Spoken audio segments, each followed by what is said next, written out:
Magandang araw mga katokers, mga katokings, mga katoshis. Welcome na lang po sa ating panibagong vlog dito sa Talking Toshi TV. Yes! Alright. Magandang araw sa inyong lahat mga kababayan. Kamusta po kayo? Pag-usapan natin itong Terra Firma Jeep. Okay?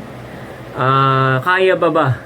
O kaya ba nilang mapanatili itong kasalukuyan nilang roster or listahan ng mga players, lalo na itong kanilang core o yung kanilang gitna, no? Kumbaga yung grupong gitna, ang gitnang grupo na kung saan ito yung kumbaga ito yung inaasahan nila sa tui-tui na sila sasabak sa laban.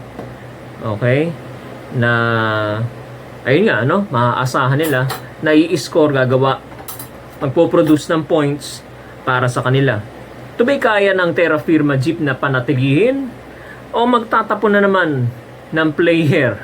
Magtatapon in a sense na magte-trade na naman sila ng mga players. Kumbaga kasi sa yung word na tapon sa baraha yun di ba? Pagka halimbawa sa larong Lucky Nine o unggoy-unggoyan o itapon mo na yan, ganyan. Kumbaga tina-trade mo yung card mo sa panibagong card, bubunot ka. Okay? So ito ba magte-trade na naman ba ang Terra Firma Jeep sa off-season? Papalapit na po ang draft, So, hindi pa natin alam kung ano ang plano ng Terra Firma Jeep diyan, At kung sila ba ay magte-trade na mga kasalukuyang player nila, at sino-sino ba kung may balak sila mag-trade, sino ang kanilang ite-trade? Kukuha ba sila ng player dito sa core team nila, dito sa sabihin na natin yung apat na inaasahan nila na nagpo-produce, yung pangunahin nagpo-produce sa kanila ng puntos? Ito ba'y ite-trade pa rin ba nila o pananatilihin nila at ide-develop nila? Punta lang tayo, pansamantala. Okay? Bigyan ko lang po kayo ng backgrounder tungkol dito sa Terra Firma Jeep, Okay. Dati yan tawag sa kanila Kia Motors, hawak ng Kia Motors yan. Okay? At pumasok sila sa Liga 2014. Okay? 2014. Ang una nilang draft dyan sa first round, number 11 overall, walang iba kundi ang pambansang kamao, si Manny Pacquiao, at eventually naging head coach siya ng Kia Motors, Okay? Tapos ang sumunod na kanilang na draft taong 2015, number 2 overall, itong si Troy Rosario. Okay? Tapos nung 2017, dapat sa kanila yung number 1 draft pick. Kaya marami ang nagulat last minute before the draft or on the draft itself yata, i-trade nila yung pick nila, number 1 pick nila sa San Miguel Beer. Kaya itong si Christian Standhardinger napunta dito sa San Miguel. Okay? Yan, noong 2017 yan. Okay. Noong 2018 or number 1 pick overall, nakuha nila si CJ Perez. Okay? Then in 2019 sa special draft, nakuha nila si Isaac Go. The same year sa regular draft, number 1 si Roosevelt Adams. Okay? Noong 2020, sa special draft pa rin si Jordan Heading. Okay? And then you have 2021, number 2 overall si Jeremiah Gray. Okay. Noong 2022, eto na ngayon si Stephen Holt, Okay. Ngayon, bigay ko sa inyo yung mga very kumbaga unpopular decisions na ginawa ng Mahindra. Well, Mahindra sila dati, May pangalan silang Mahindra. Itong Terra Firma Jeep, may mga decision na very unpopular. Hindi sabihin natin hindi kaaya-aya sa publiko. Okay? At pinagdududahan dahil nawawalan ng parity, Yan ang una-unang nagiging issue diyan sa Philippine Basketball Association dahil sila tapon lang ng tapon ng players na kung hindi sana nila tinatapon o tinitrade dito mga players na to, meron siguro silang championship. Okay? Okay, so unahin natin dito kay Troy Rosario. Si Troy Rosario, itinanade nila sa TNT, Tropang Giga. Kaya doon nag-bloom or nag-start ng career si Troy Rosario. And eventually, to si Troy Rosario, itinanade din ng TNT sa bossing, Blackwater bossing. Okay. Ngayon, ito yung binanggit ko na sa inyo kanina, yung very, very controversial, na ang commissioner dito si Chito Narvasa on the day itself of the before or the day itself draft itself, okay, 2017 trinade ng Terra Firma Jeep Now, etong number 1 draft pick nila sa San Miguel Beer, kaya napunta si Christian Standhardinger sa San Miguel Beermen, sabi nga nila, ang term nila dyan, the rich gets richer, meron ka na nga Junmar Fajardo, meron ka pang Standhardinger at inapprove ng commissioner's office ni Chito Narvasa yung trade. Ang kapalit lang yata si Ronald Tubid, si Rashawn McCarthy at saka si nakakalimutan, Jello Alolino ba ang kapalit nito? Basta tatlong player yan, okay, kapalit ni Christian Standhardinger. Okay.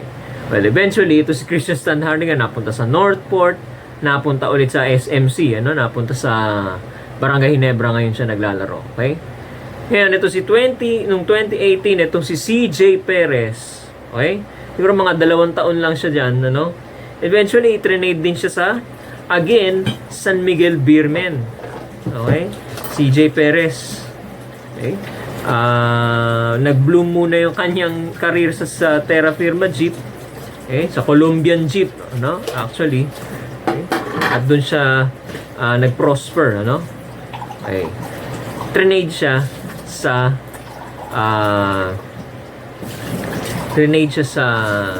San Miguel Beermen. Ito yata yung kay hindi, stand corrected. Yung kay Standhardinger hindi. Dito yata yung kay Rashawn McCarthy, Alolino at saka yung kay Ronald Tubid. Ito yata yung kay CJ Perez, kung di ako nagkakamali, Alright. But anyway, basta i-trinade siya sa San Miguel Beermen, Ngayon, to si Roosevelt Adams, okay? Naglaro ng sandali lang to, Tapos hindi na i-renew yung contract, okay? At naglaro na lang sa Japan B-League. Okay? Ito namang si Jeremiah Gray, trinade nila sa Barangay Ginebra Gene Kings. Okay? Kaya lang meron siyang injury ngayon kaya hindi magamit ni Coach Tim Cone, Okay. Yan. Tapos, ito pa pala nakalimutan ko. Noong 2020, ito, trinaf pa na nila, number 1 draft pick, si Joshua Munson. Okay, so naglaro si Joshua Munson para dito sa Terra Firma Jeep. Eventually, i-trinade din nila sa Northport, kapalit yata ni Kevin Ferrer, kung di ako nagkakamali, Okay. So, basta trinade nila sa Northport. Sinip nila sa Northport. Okay? So, makikita natin, may pattern, Trade lang sila ng trade, bigay lang sila ng bigay ng player. At ang binibigay pa nila mga player, yung mga dinadraft nila number 1, mga matataas ang draft pick number. Ibig sabihin yung mga mahuhusay at magagaling. Okay? Nagtataka ang tao, ito bang core gitnang team, core team ng Terra Firma Jeep ngayon, ipamimigay nyo na naman sa off-season, may ite-trade na naman kayo dyan. Okay? So, yan. Tingnan natin.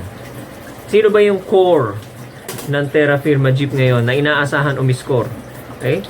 Kaya hindi naman natin maitatangi kung sino-sino yung mga yan. Unang-una na dyan, si Wami Chongson. Okay? Yan pala si Wami Chongson, naglaro na pala sa Blackwater Elite yan, At sa NLEX Road Warriors bago siya napunta sa Terra Firma Jeep. Okay?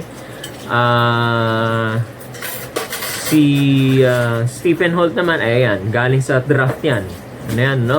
Galing sa draft 2022. Ngayon, itong si Isaac Go, galing din sa draft yan, sa special draft, sa Gilas yata, So, special draft ang pinanggalingan yan.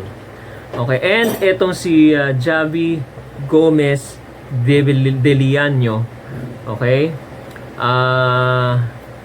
Drinaft siya eh. Drafted by Barangay Ginebra 2022. And eventually, trinade sila. Trinade siya sa barangay, sa Terra Firma Jeep. Okay. So, yan ang mga pinanggalingan na history ng 4 na core. Ngayon, ang gusto ko sanang maisuggest dito sa management ng Terra Firma mula sa isang maliit na hamak na vlogger ng sports, matutuwa kaming siguro ako na kasama na ako doon at palagay ko maraming matutuwa, na wag naman kayo mamigayin muna ng player ngayon. Tingnan nyo naman ang performance nyo ngayon. Kahit ba hindi kayo nakapasok ng semifinals, napatunayan nyo sa mga tao, okay, na kaya nyo pala mag 5 and 6. Okay, you can do better than 1 and 10, 2 and 9. Okay, may mga record kayong ganun eh. Meron pa nga kayong record na sobrang worst record, something or na ganun ang tawag, muli kayo nakabangon sa 5 and 6. Munti ka na kayo mag 6 and 5. You could have entered the the quarterfinals outright without going through the playoffs, a playoff game against against Northport. Pwede kayong hindi na dumaan doon eh. Okay? So kaya pala. Okay? Basta wag kayo magtatapon lang ng player. Ano ang disadvantage pagka babago-bago ang player? Trade kayo ng player. Okay? Yung bagong papasok, mag-a-adjust na naman sa sistema ninyo.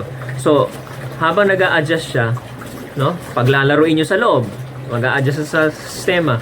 Hindi niya siyempre, yung tao, may learning curve yan. Hindi naman agad-agad niya matututunan niya. So, prone pa siya sa mga mistakes, sa mga errors. Okay? So, hindi niyo maaasahan na kapag sinabak niyo agad yung bagong player na kuha ninyo, magkiklik agad, Lalo na yung kaniyang, yung gelling niya. Samahan niya, yung pakikisama niya or magiging samahan nila nung bagong teammates niya sa Terra Firma. Hindi nyo maasahang magiging matatag agad, kasi bago lang siya, okay? So yan ang suggestion ko, wag muna kayong magtatapon ng mga player ngayon, magti-trade ng player during the off season. Pakiusap po namin, marami rin nakikiusap na wag muna kayong magtatapon ng player. Anong dapat gawin? Pangalawa, instead na mag-trade kayo ng player, okay, i-develop nyo yung core, core team ninyo, yung 4, si Javi, si Wami, si Stephen Holt, at saka ito si Isa Akgo. I-develop nyo yan, i-develop nyo yung chemistry nila, okay? Mag-bonding kayo off the court, kasama rin yun, kasama, factor din yun para magkaroon ng solid na samahan tong core na to, kasama yung buong team syempre, okay? Para magkaroon ng familiarity. Importante yung familiarity sa loob ng court, okay? At i-solidify ninyo yung inyong chemistry, sinatawag nating chemistry sa loob at sa labas ng court. Okay? Magiging i-strengthen at gawin nyo formidable at solid yung core ninyo. Ay nako, maniwala kayo. In 2 to 3 years time, baka makapasok na kayo sa semifinals at who knows, even the finals at mag-champion kayo. Okay? Kasi ako tinignan ko kailan kayo pumasok ng liga? 2014 at 2024 na ngayon. For 10 years, ang record pa rin nila nasa bandang baba pa rin. Ngayon, medyo gumigitna na siya. At muntikan na makasilat sa San Miguel Beer dahil winersa nila ang San Miguel Beer na top seed into a sudden death or do or die game. Okay? So, please lang, Terra Firma Jeep, nandun na kayo. It's already in the pipeline. Okay? I'm looking into your eyes. Management, team manager, boss, Ronald Tubid. Tsaka coaching staff. Headed by head coach Jonadel Cardel. Yun naman kayo magtapon ng player. No? Ay, subukan nyo muna i-develop yan. Okay? At baka malay nyo. Ay, tingnan nyo naman. Wami Chongson, shooter. Magaling mag-penetrate sa loob. Okay? Guardia laro niyan, shooting guard, point guard. Okay? And then you have Stephen Holt, who is a very athletic player. Okay? Ang laro niyang ni Stephen Holt, I think, dos tres, shooting guard, pwede ka pwedeng small forward, Okay, you have Javi, Ito si Javi, magaling din, naglaro sa UP to Bilib na bilib ako sa paglalaro nito, Okay, you have Javi na mayroon ng international experience, Ay, pakakawalan mo ba ito? Okay?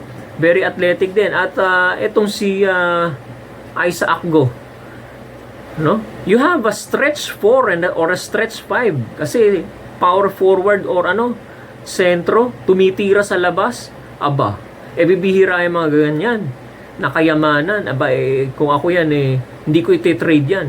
Wide-bodied, rumi-rebound, tumitira sa tres. I can see Isaac Go as parang si Ronnie Del De Ocampo dati, stretch 4, stretch 5, matangkad, malaki na lumitira sa labas. That will widen up or loosen up the defense.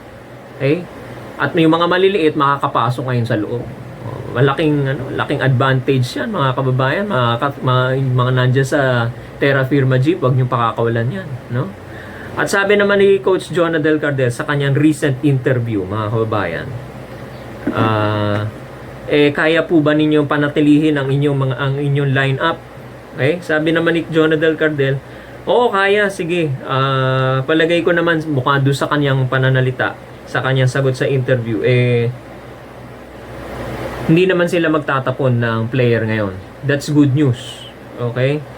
At pananatilihin niya yung core team ng Terra Firma Jeep, yung 4. Okay?